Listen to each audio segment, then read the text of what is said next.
نه مې چاول خوړلی دي او بس صرف چې کوم دی تاسو هم وایي دا چڼې شو یا دالونه شو یا سبزي به مې ځان ته بس څو ورځې وشوې تقریبا؟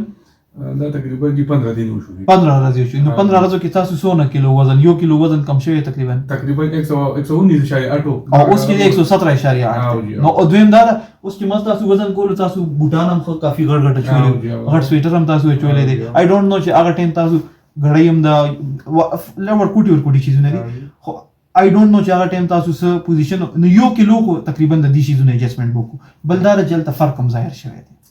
بل دا د دې چې د اوربشو روټۍ چې کوم وایي د اوربشو روټۍ صحیح ده؟ د اوربشو روټۍ د غنمو د روټۍ مقابله کې لږه ښه ده، خو الټیمیټلی ما درته وویلې چې ایټ دی اینډ انسان له د خپل کیلریز د خپل وجود د کیلریز ریکوایرمنټ حساب کتاب ساتل پکار دي. فور ایگزامپل د یو تاسو ته ما ویلې ستاسو د وجود ریکوایرمنټ فور ایگزامپل 2000 کیلریز دی که نه؟ 2000 کیلریز. تاسو د اوربشو روټۍ دونه ډېرې وخوړئ که نه چې دا 2100 کیلریز ته خبره ورسېده، 2100 کیلو کیلریز ته، بیا اوس تاسو وزن خو نه کمیږي. نو تش دانی چې دا شیز ښه دی دا خراب دی، دا خبرې ریلیټیولی ورسره نور شیزونه ایډجسټمنټ کول غواړي. هلته خو تاسو د غنمو روټۍ په ځای جوارو د اوربشو روټۍ چالو کا، خو یو 2 چمچې تیل ستاسو سالن کې زیات راتلل چالو شول، نو د هغه به هلته کې افیکټ په کینسل شي. زه تش تاسو دا په یول غواړم چې څه خوراکونه ښه څه خرابي، خو اوورال ټول چې تاسو پوره ورځ کې څه خورئ که نه، نو هغه خبره هم ډېره اهم ده. ټیک شو که نه؟ تش یو چینج کولو سره مطلب دا نه دي کتل پکار چې دا یو چینج مې وکړو نو دا دونه فرق راغو.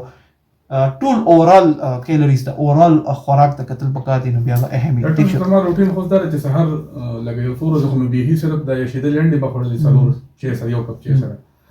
بیا زما ډیوټي داسې چې زه سهار لړ شم تر ماښام پورې همدغه شان کورسۍ وایي ناسته ده، نو غرمه روټۍ نه خورم، غرمه د تورې چڼې وغیره مې دغه وخورم، روټۍ مې بس کړه چې کوم دی میاشت کې روټین دی.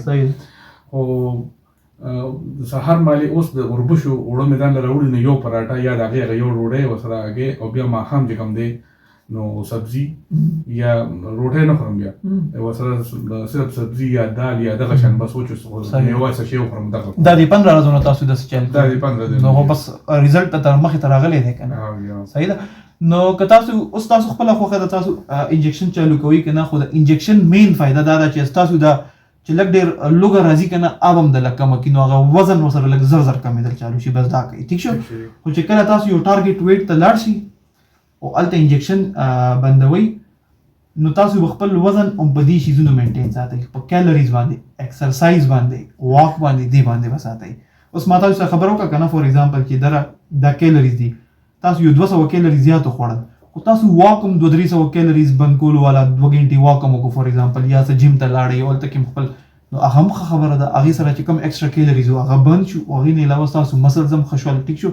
نو هغه ستاسو ټوټل چې کوم کیلریز دي هغه سره ډاکټر صاحب لږ غوندې د